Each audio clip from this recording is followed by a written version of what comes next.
আমি নিজে ব্যক্তিগতভাবে সন্দেহ করি বিএনপি কি আসলে এই দ্রুত সময়ের মধ্যে নির্বাচন চাই কিনা। যদি বিএনপি দ্রুত সময়ের মধ্যে নির্বাচন চাইতো, বিএনপি সরকারকে প্রেসার দিত যে আপনি দ্রুত সময়ের মধ্যে সংস্কারের রোডম্যাপ দেন, প্রতিষ্ঠানগুলো আপনি এক্সিকিউশন করেন, যে সমস্ত বিষয়ে আমরা একমত হয়েছি। দেখেন নাসিরউদ্দিন পাটোয়ারি তিনি তার আকাঙ্ক্ষার জায়গাটা বলছেন। দেখেন তার পুরো বক্তব্যটা যদি শোনেন, যদি মিডিয়ায় হেডলাইন হয়েছে যে ফেব্রুয়ারিতে নির্বাচন হবে না, নাসিরউদ্দিন পাটোয়ারিতে ফেব্রুয়ারিতে নির্বাচন সরকার করবে কি করবে না সেই ডিক্লারেশন দিতে পারেন না, কারণ সরকারের ডেট দিবেন। নাসিরউদ্দিন পাটোয়ারি তার জায়গা থেকে আকাঙ্ক্ষা বলতে পারেন, তিনি বলছেন ফেব্রুয়ারিতে নির্বাচন হবে না, কারণ ফেব্রুয়ারিতে যদি নির্বাচন এই সংস্কার বিচার ছাড়া হয় তাহলে আমার শহীদ ভাইদের কাছেই জবাবটা দিতে হবে। তার মানে তার পুরো বক্তব্যটা কিন্তু এই ফেব্রুয়ারির পূর্বে সরকারের যে নির্বাচনে যাওয়ার জন্য প্রস্তুতির যে স্ট্যান্ডার্ডগুলো, সেই স্ট্যান্ডার্ডগুলো এখন পর্যন্ত পূরণ করেন নাই বিদেই আমরা সংশয় করছি যে এই স্ট্যান্ডার্ডগুলো নিয়ে আসলে এই সরকার আন্তরিক না।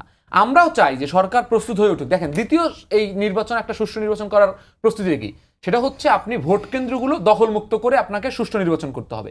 এই সরকার এমন কি ক্যাপাবিলিটি শো করেছে যে তিনি একজন এই দলীয় নেতাকর্মীর হাত থেকে তিনি এলাকার ভোট কেন্দ্র তিনি স্বাধীনভাবে ভোট নিতে পারবেন। তিনি পাথর উত্তোলন থেকে চুরি থেকে থামাইতে পারেন না। তিনি হচ্ছে বিভিন্ন জায়গায় বিভিন্ন ধরনের সন্ত্রাসী কর্মকাণ্ড থেকে থানা ঘেরাও করে দলীয় কর্মী, সেটা তিনি থামাতে পারেন না। আমরা কিভাবে মনে করি যে এই নির্বাচনটা দুইটা দল বা একটা দল তারা সারা বাংলাদেশে 40,000 50,000 ভোট কেন্দ্র দখল করে একটা রাহাজানি নির্বাচন করবেন না। বলেছেন নির্বাচনের জন্য বিশেষভাবে প্রস্তুত করা, সেই বিশেষভাবে প্রস্তুতের মাপকাঠিটা কি বা সেটার দৃশ্যমানতাটা কি? দেখেন আমি তো দেখছি যে আমি যখন বাইরে বের হই তখন যে সরকারের যে আইনশৃঙ্খলা বাহিনী নিরাপত্তা দিতে পারার কথা, বিশেষ করে দলীয় সন্ত্রাসী কর্মকাণ্ড যেখানে হয় সেখানে তো আমি সরকারের যথাযথ আইনি শক্তিটা আমি দেখতে পাচ্ছি না। দেখতে না পেলে আমি কিসের উপরে ভিত্তি করে আমি আসলে বলছি যে আসলে সরকার এটা প্রস্তুত হচ্ছে? তারপর আমরা মনে করি যে আসলে এই বাংলাদেশ তো আসলে একটা জিনিস মাথায় রাখতে হবে যে দুইটা জিনিস খুবই সুস্পষ্ট নাগরিক পার্টির পক্ষ থেকে। একটা হচ্ছে এই গণঅভ্যুত্থানের সরকার আজীবন বিভিন্ন ধরনের দোহাই দিয়ে থাকার জন্য আমরা তৈরি করি নাই।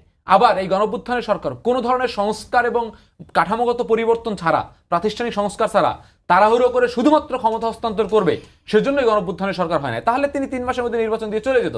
তাহলে এই যে তারা 1.5 বছর যাবৎ এখানে সুযোগ সুবিধা নিলেন এবং 1.5 বছর যাবৎ তারা যে ক্ষমতা চর্চাটা করলেন, সেই ক্ষমতা চর্চাটা কেন করলেন? কারণ আমাদের সাথে তারা কমিটমেন্ট দিয়েছেন যে তারা এই জুলাইয়ের আকাঙ্ক্ষার বাস্তবায়ন যতটুকু করতে পারে করবে, বাকিটার ব্যাপারে সুস্পষ্ট একটা রোডম্যাপ দিতে হবে।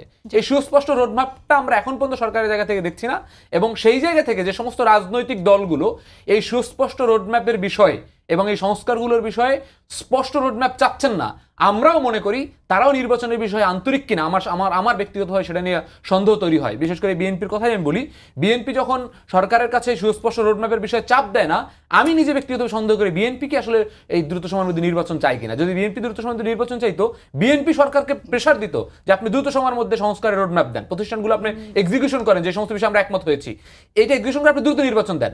আমরা তো এটা বলছি, কিন্তু যখন এই সংস্থাগুলো ঝুলে থাকবে, বিএনপিও জানে ঝুলে থাকবে, তখন যদি আপনি চিন্তা করেন বিএনপি বোধহয় বারবার বলছে যে তারা নির্বাচিত সরকাররা বাকি সংস্কার না, নির্বাচিত সরকার তো আমরা এই সংস্কারের প্রত্যাশা, এটা আমরা ৭১ মহান মুক্তিযুদ্ধের পরেও আমরা হচ্ছে ৭২ পরবর্তী সরকার দেখছি যে তারা কি করেন।